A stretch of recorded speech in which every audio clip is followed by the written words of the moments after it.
Trish, for that really warm introduction. I'm a huge fan and admirer of Heather and Trish and Christina and all the great work that they do. And also it's an honor to have a chance to speak with you. You know, you're doing some incredibly important work right now, and I am just delighted to have a chance to be supportive. So without further ado, I'm going to go ahead and share my funky screen. I'm going to present. Hopefully you're seeing the right thing, which is my screen. Just give me a thumbs up if that's looking good to you. Okay, I will assume that's true. All right, so let's scoot along. You've already gotten a little bit of an intro about who I am. That's me with much more glamorous hair and lipstick and without my glasses, so enjoy that. But just briefly, I'm the CEO of Do Big Things, and Do Big Things is a mission-driven digital agency that specializes in helping causes and campaigns just like yours to provide the new narrative and new technology for the new era in which we all sense that we are living. So just briefly about us, you know, we're just like you. Our team of 30 people around the country are community organizers, they're technologists, they're digital strategists who are focused on helping to make the world a better place. And we believe that organizing is incredibly important, even now in this time. And organizing starts with a deep understanding of your community. We've worked with hundreds of organizations, both here in the US and around the country. And so a lot of our counsel today comes from that experience. So I'm going to just run through the agenda very quickly. We're going to talk through the goals for today's workshop in just a moment. I will broach the difficult topic of how do we respond in the age of COVID-19 and coronavirus. Part of that response is relational organizing, and so I'll talk a little bit about that. Some of you may already be doing this. That may be a new concept for some of you, and hopefully, you know, there'll be something for everyone in that section. We will also talk through how you can measure and optimize your digital organizing, and then again, we do hope to have some time for Q&A. I will mention that I'm going to be moving fairly quickly through these slides, just so we have more time to talk. That said, you're going to receive after this from Wake both the recording and the slides. So since I won't be able to touch in depth, you know, on any given topic, you'll have more time with these topics. So goals for today, I hope that you walk away from this session understanding where your organization can organize and respond in real time, even in this moment. I'm hoping that you also have as a takeaway more strategies and tactics for relational organizing through this national state of emergency. And lastly, it is our hope that you feel that you have some ways to optimize your outreach via testing and measurement. So we are in a moment of time. There is no person on earth really that is not impacted in some way by the novel coronavirus. And that said, your mission continues. You know, you're here now. You know, this is part of doing the work. And so how does one develop a core message in this time? Well, we believe that your core message really derives from the intersection of three different forces, at least. So one of those is, of course, the moment that we're in, and the thing that everyone is thinking about and obsessed with. That said, there's also your strengths. You are bringing something to the table, no matter what you're doing, that can be of help. And finally, there's what's out there, you know, the messages that are out there that's impacting your message, whether it's competing messengers or your partners, your peers in the space. So what's the bottom line here in responding to COVID-19? Well, you have two choices, basically. You can incorporate or pivot. And, you know, every organization is going to have to figure out, for you what's right so that you can continue to maintain your momentum and fulfill your mission. So for those who are incorporating, you're doing work, for example, that is, directly or indirectly helping with the crisis, you want to now really lean into those messages about protecting the vulnerable communities and tie it to the work that you're doing now. You will want to connect the dots for your audiences. Why does your message matter now? And why do you need your audience to step forward? And this is also potentially an important time to put pressure on municipal leaders, state and national leaders to support positions, that will also help you further your mission. Now, for some of you, you may need to pivot. You have been focusing on, a particular project, and maybe some of that required people to be in person, not possible now in the same way, or maybe the thing that you were working on is only tangentially related. You're going to have to hard pivot, and I know that's really difficult, but I think it's important to be upfront and transparent. Show how the work that you're doing is still in line with your mission in these new circumstances. You will want to figure out your priorities. There are some things that you were likely doing before that may not matter as much right now. Doesn't mean it's not still important, but maybe you need to focus, a little bit more in a particular area that's going to make more sense for your audience. What are the things that you can do online? And finally, don't go silent. Even if you feel like, okay, we have to hit the pause button, there are almost certainly peers, partners, colleagues who are doing really important work that is supporting your communities, either now or in the future. This is the time to start to lift that up on social. So let's talk through a couple of examples. These are examples actually from clients and partners we're working with right now. So the first one is Paid Leave US, and we were working with them before the coronavirus. They were already on a pretty amazing trajectory, but of course now, it's very timely, their work. And so you can see here, how they approached this and incorporated COVID-19 into the work that they were already doing to secure paid leave and paid sick days. And then there's Earth Day Network. So this year was the 50th anniversary of Earth Day. We were privileged to work with the head of the Bullitt Foundation, Dennis Hayes, and who is also the original founder of Earth Day. And his dream was millions of people in the streets around the world. And we had been working again, with him and Earth Day Network long before the crisis. And we had to do a pretty hard pivot. I mean, it was clear that, we couldn't have the same exact message that we had going in to the Earth Day, and we couldn't have the same strategy. So you can see here where, we really started to pivot the messaging to connect coronavirus and climate change. So what are some ways in which you can, most effectively engage your audience in this time? So once you're starting to get your messaging in order, this is where you can start to put some relational organizing practices into action. So you can see here's a list of email asks. If you've got an email list, donate, sign, you can do a survey. For social media asks, watch and share, watch and chat. You can create some content. If you have online groups that you're a part of, how are you collecting stories, to promote across channels? How are you driving conversation and gathering feedback?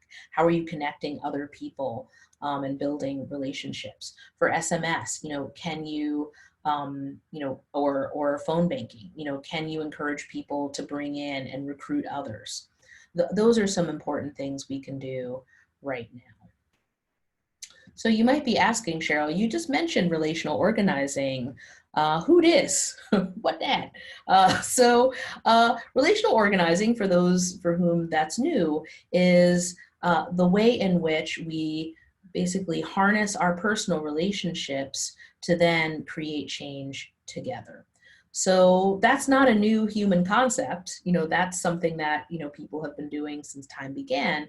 What's new is the tools using the internet. So you may be familiar and may already be using, what we consider now to be broadcast organizing activities, like, sending out an email blast, posting on social media, putting stuff on your website or your blog, digital ads.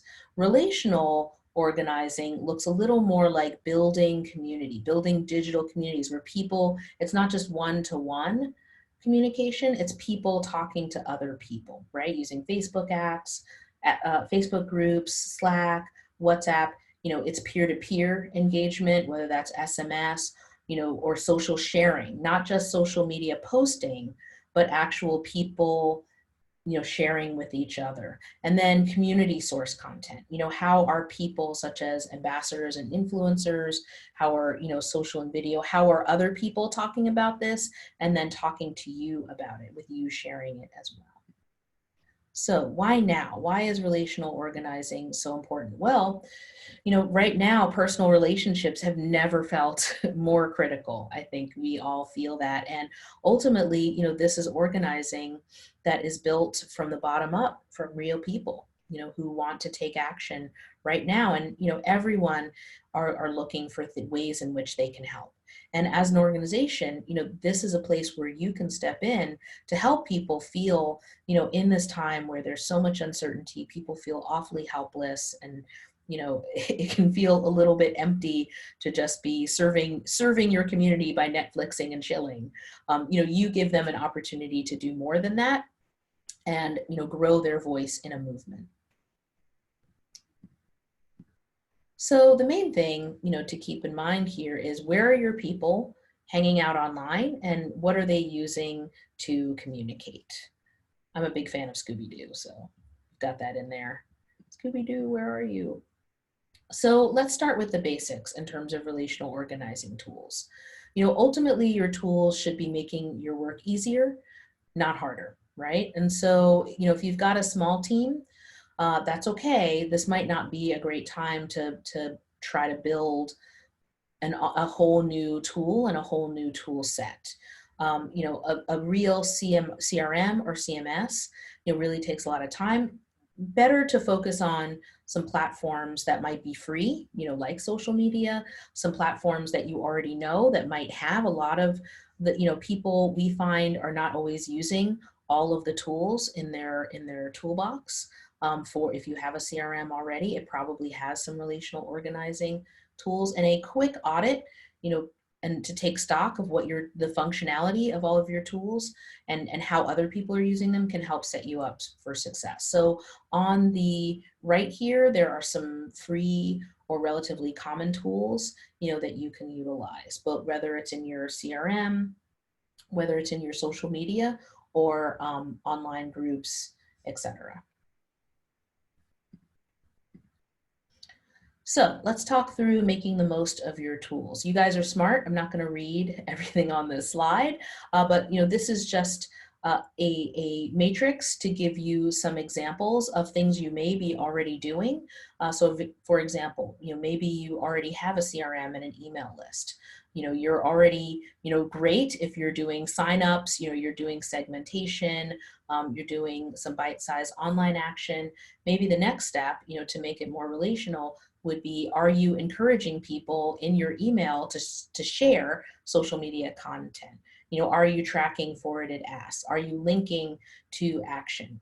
Are you, advancing your segmentation? Or another example, for your social media, maybe you're posting every day. That's great. Maybe you're already asking to share. But, can you take it up a notch? Can you start doing Instagram Live or Facebook Live video? Can you, start doing some hashtag searches on things that your community might be talking about, and then pick the highlights of those and start to share it yourself, just to build on that viral energy.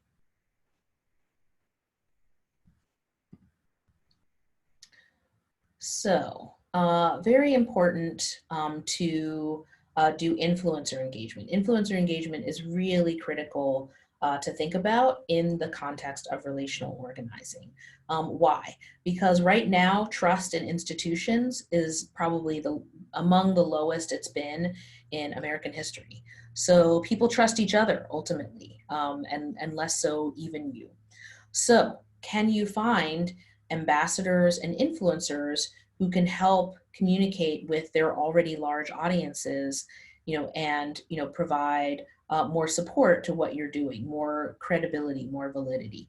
Now, the ideal messenger is someone who potentially is already connected to you or connected to your issue. Maybe it's someone who's sharing your actions and content already. Who are the most frequent retweeters of your content, or the people who are commenting on your Facebook group all the time. Are they hosting things online? Are they participating in online discussions? Do they feel really empowered, and are they successful in creating their own content, either about your work or about the issue? So there are lots of ways to find ambassadors and influencers. For one thing, you can just start to do a query in your email tool and figure out, who are our super users? Who are the people who click email links the most often? And then from those, can you start to look up who has, from that, subset of maybe 5% of your audience, who are the people who are, might have large audiences. On social media, who's liking and sharing and commenting the most, particularly on hashtags or subjects that are relevant for you. Who's participating the most, and loudly in online conversations. Can you research them and find out, who has the best content, who has a lot of followers on social media, who's creating content about you. So once you've found these people, you might say, well, that's great that we found them, but how do we talk to them? They have 1 million followers, you might feel a little intimidated. Well, I think the most important thing, as someone who is somewhat of an influencer, for example, I have 10,000 followers on Twitter.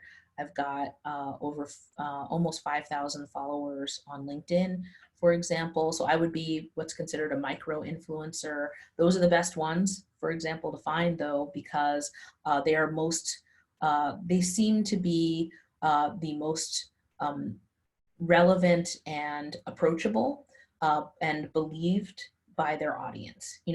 To have someone, you might think, oh, it'd be great if Kim Kardashian, retweeted us. But in fact, that's not, having someone who has a gazillion followers who hasn't really been speaking to their audience about you or this topic is not going to get you as much ground as maybe someone who has a fraction of the followers, but those followers really trust them, right? So they're human beings. I'm a human being. And I get pitched all the time. What I appreciate is when people talk to me like I'm a person, right? Finding common ground, thanking me for, work I may have done, in the past to support the org or the issue, and then making it really, really easy for me to then help out some more. So for example, beyond just saying, hey, can you help us, move this issue, send, a ready-made tweet. It's a sample, a set of sample tweets is really easy for me, for example, to grab,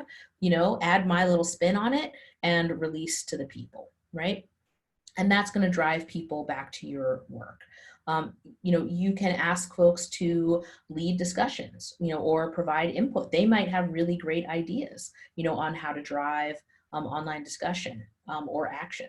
Ask them to create Instagram or Facebook stories. Facebook and Instagram, all of the social media platforms actually privilege video in their algorithms. So the more video you can, it doesn't have to be polished. It doesn't have to be perfect. In fact, it's better if it's not. It's more authentic if it's, that straight to camera with an iPhone, and once you get that content, not only are they posting it, but then you have something to post. You can even ask them to host a digital event like a tweet chat or moderate a live video discussion. So here's a couple of examples that are a little outside of the box of ambassadors and influencers on issues that you may not have expected. So some of you who have kids might know all about JoJo Siwa. She is a 5'10" tween tween star who tends to dress in rainbow-inspired sequined and unicorn outfits. But here she is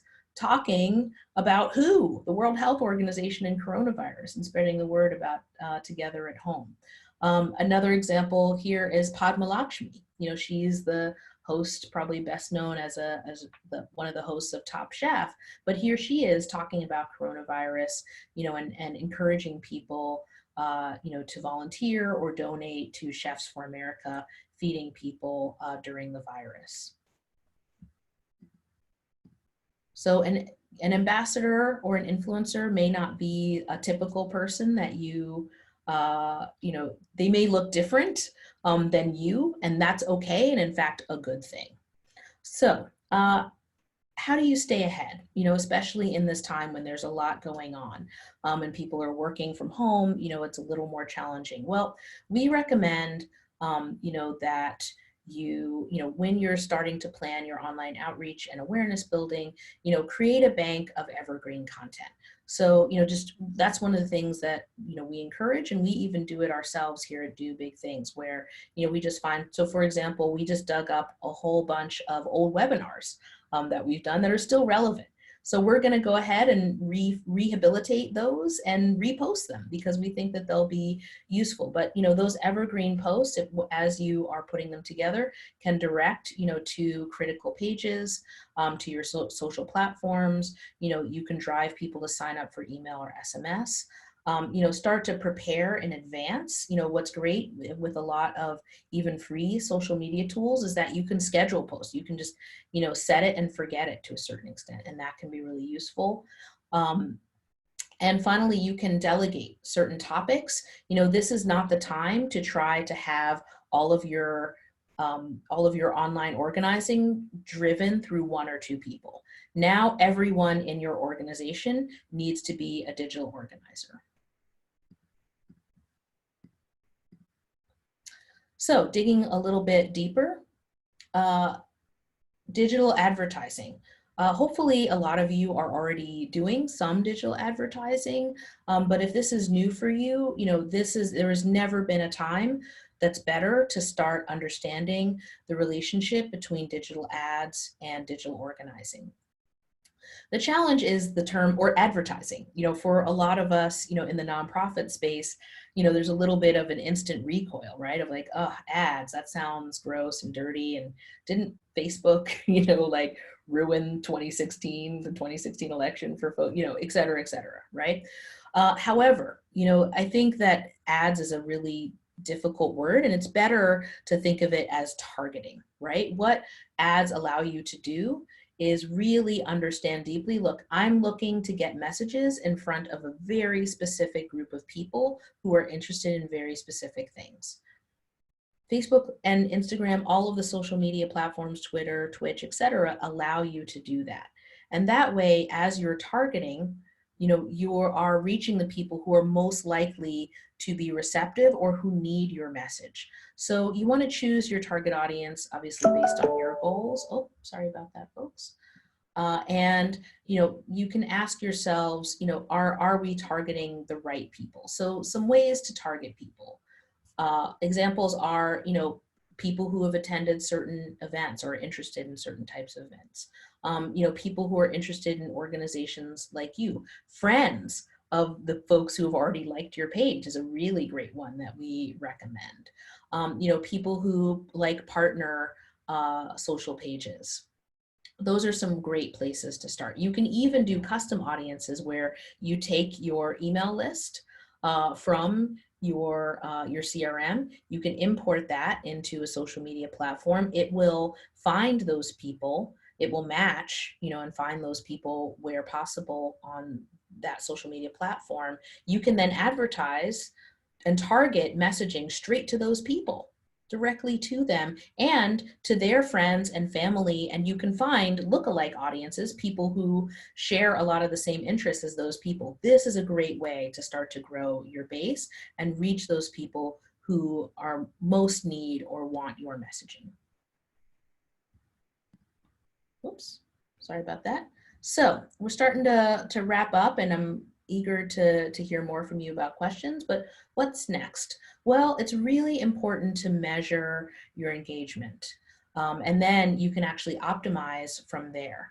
And this can be really helpful, not only to make you smarter and really focus your tight resources right now, but it can also be great when you're seeking foundation support or funding, to say, look, here's what we did, and here are our results. If we give us more funding, here's what we can do next. So we encourage looking at both qualitative and quantitative data.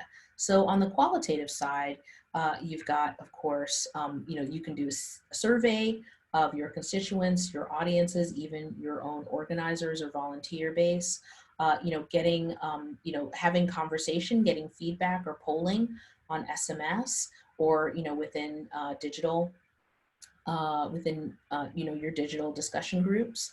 But also, what are the top post types? What are the things that people actually clicked on, that they engaged with, whether it's email, social, or your website? There's a lot of qualitative data that you can analyze there. But then if you want to get deep into the numbers, and do your quantitative data to measure, what are your open and click-through rates on email and SMS? How can you dig? Hopefully all of you are already using Google Analytics. It's free. If you're not using it, it's very easy to get it installed on your website today. And then look at who are the top visited pages. What are the top, where are people finding us? What are the top site referrals that are bringing people to us? And then where do people stay on our homepage? What are people most engaged with? That way you can understand better, oh, people like this, let's give them more of that. And then finally, just pure actions taken. How many people took that action that we were requested, on our various digital platforms. 2 more slides. Thanks for hanging in with me.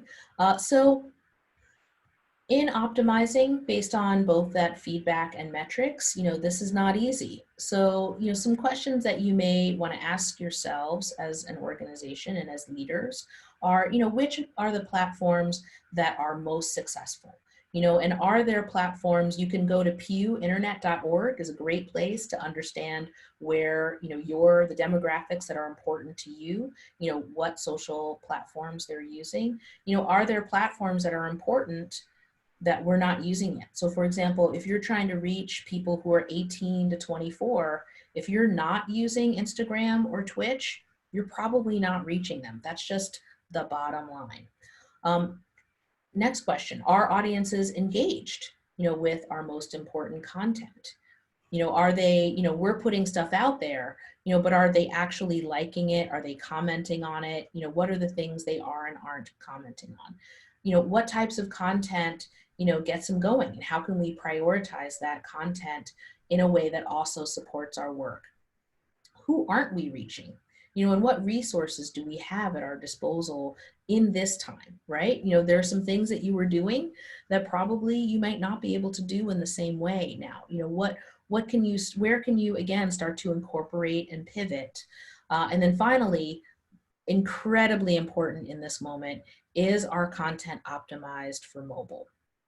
Okay, for almost any population that you can think of, but particularly moms, millennials, minorities, if that's an important, those are the people who really drive adoption and culture right now. All of those audiences are mobile first. And so if if your content isn't accessible on mobile, you're probably missing an awful lot of people who need you or want to connect with you.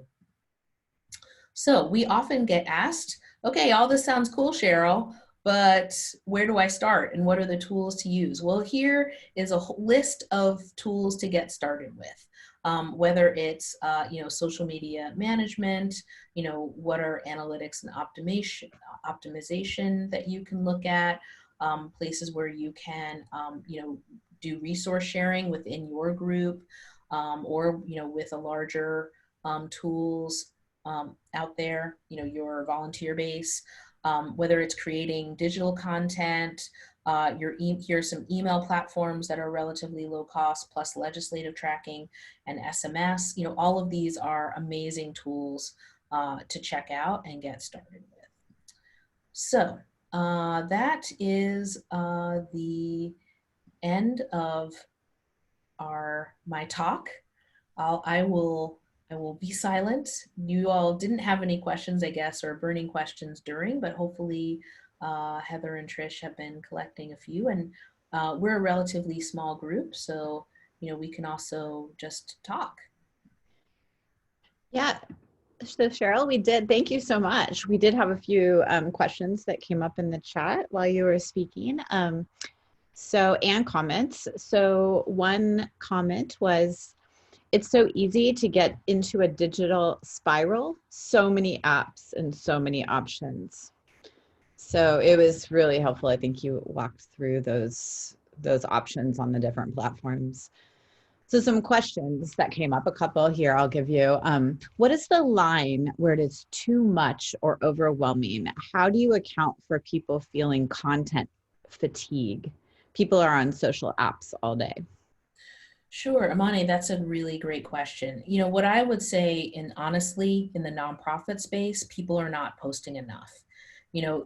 On average, Instagram says that people spend at least 30 minutes a day on Instagram. And, most successful influencers are posting 5 to 8 times a day.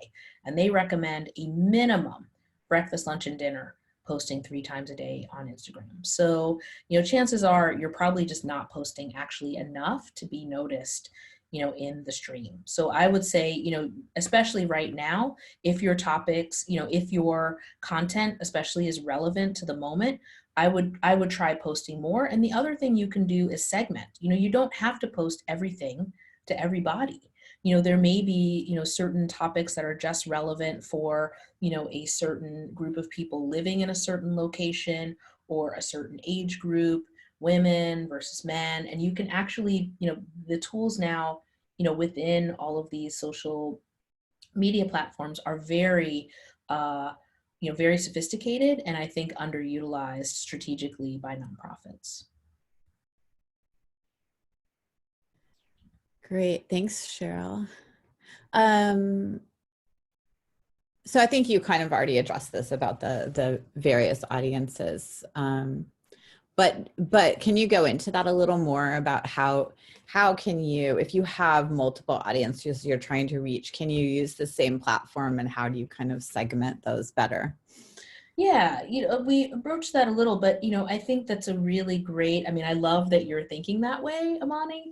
That's already the start of like, how can I get, even more strategic, specific, and targeted, in my outreach. Again, I think that, the nonprofit sector in general has certainly lagged behind the corporate space. And even, a lot of conservative, energy, has gotten very sophisticated in how they, really slice and dice and try to give their audience, this specific audience likes this kind of content. So I'm just going to start giving, like, for example, maybe you are working on incarcerated population.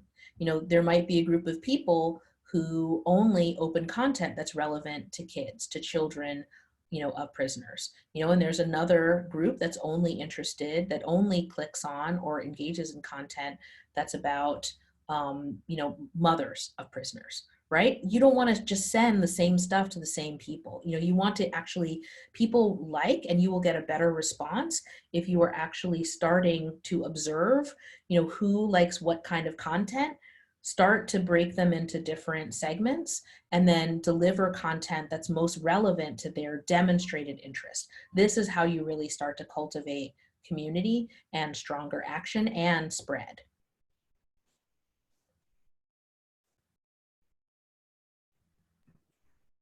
Any other questions you want to share in the chat or verbally or on video? Oh, we've got one from Sabrina.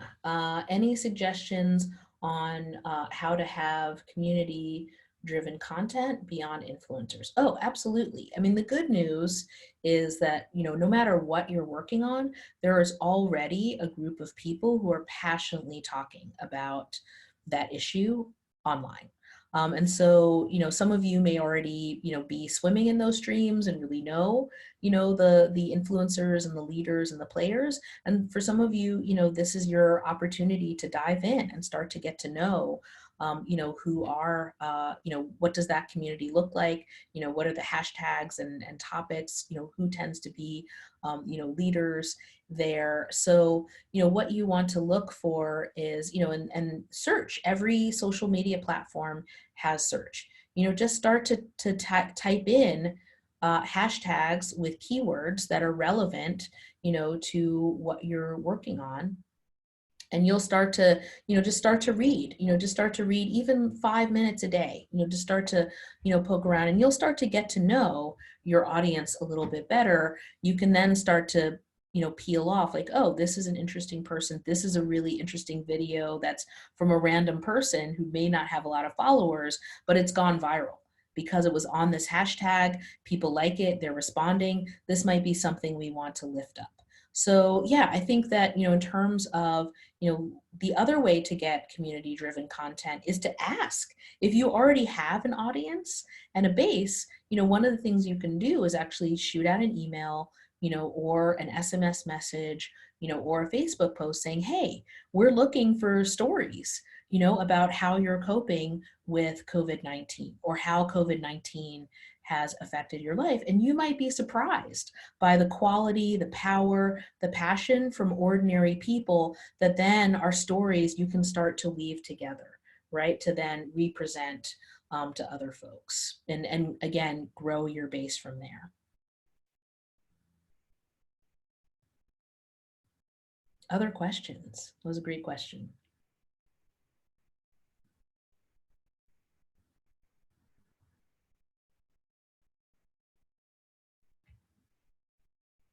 No? Well, I'm glad I was able to answer all your questions, rapidly. I mean, maybe we can just open up. I mean, has this been helpful? Is this relevant, to, the challenges you're facing, or are there challenges, around, organizing, outreach, fundraising, in this time that maybe we didn't broach? It's me, Sabrina. Thank you for answering my question. I feel like I'm the chatty one here. No, it's Um, great. These are important questions. so I am a community organizer, and I've been organizing in New Orleans post-Katrina, since post-Katrina. And a lot of the work is based on fundamentals of relationships, and a lot of those relationships are face to face, right? And our entire model as an organization is based on those connections, those face to face relational, very much about chemistry, right? Connections. And now we're forced to shift from the face-to-face interactions into a digital space. And our biggest question has been, and this would be for you, for us, has been, how do we create culture online? A lot of who we are is our culture is created in physical space, right? How we dress, what we say, our language, how we treat each other. Some of it is intangible. It's a feel, right? It's an emotion. So how do you create culture online, especially when so much of our digital engagement is one way? Sure. It's a real challenge, Sabrina, and I don't envy you, but that's the challenge. But within every challenge, within every crisis is an opportunity. And here's the opportunity, for your organization to start to move into a digital first future, that faces us all now. And, translating that culture, into a way that many more people can access. So you say that most of it has been one-to-one, how can you, yes, continue to do that, but expand the opportunities for people to be one-on-one with each other, but also have many-to-many and one-to-many, right? So, for example, can you create a Slack channel or a Facebook group where people can talk? And you probably know the big personality people, right, already. within your network, and within those, some of those people are probably digital savvy in their personal lives. They need to take that energy and start to create that digital community, with you. And so all of the things that you're talking about in terms of language, in terms of culture, music, chemistry, a lot of that, not all of it, but a lot of that can be also added online, just like we're doing now. Are you having, regular Zoom happy hours, for example, where people can talk and share and, in New Orleans, maybe have, bring their music or bring their best fashion, right? Are you providing ways in which people can say, hey, I would really like to talk to someone about X, Y, and Z, and start to digitally pair them? Like, for example, send out a survey that says, hey, are you willing to be there for someone? And then also, do you need someone to talk to? And then start to pair those people up so that they can meet online. Those are just some ways in which you can start, to create that type of energy, that, and translate it from the physical space, to the digital space. And you may even want to create a matrix, a spreadsheet of like, here are the things that we used to do, in physical space, right? How are ways that we can do that online? Some of you may be familiar with D-Nice, and his, online, club. It was very simple. The original D-Nice videos were just him on Instagram playing music for people. But what you got from D-Nice ultimately was, his eye contact. He had this way of, connecting with people and really like sharing his energy, right? Like that was palpable. And, from there, a mini D-Nice movement, that ultimately culminated in a TV special with Club MTV where people just danced online, with D-Nice, and came together, to celebrate, but also to raise money. So, there are ways, and, that's a thing that used to happen in the club. I'm sure that, he would have done in the past a benefit in person that only a few people really, maybe a few hundred people or a few thousand people could participate in. Now, D-Nice has reached people, millions of people all around the world. That's the, the blessing, within the curse of COVID-19, I think for groups like those here.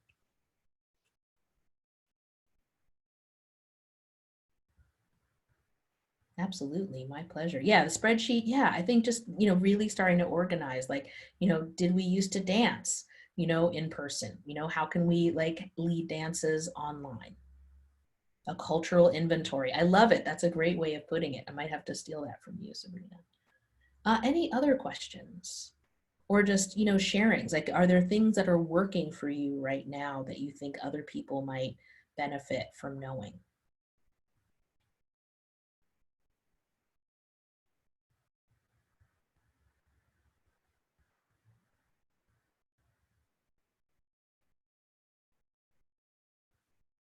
No? Well, I know that I want to salute Wake, Heather, and Trish. I think they're a great example of an organization that has managed to pivot. These used to be in person, and now, we're here online from our homes, hopefully even more comfortable, although Twitter HQ is pretty fun. Hopefully you guys will be able to, we'll see each other there soon. Heather or Trish, how do you want to close out?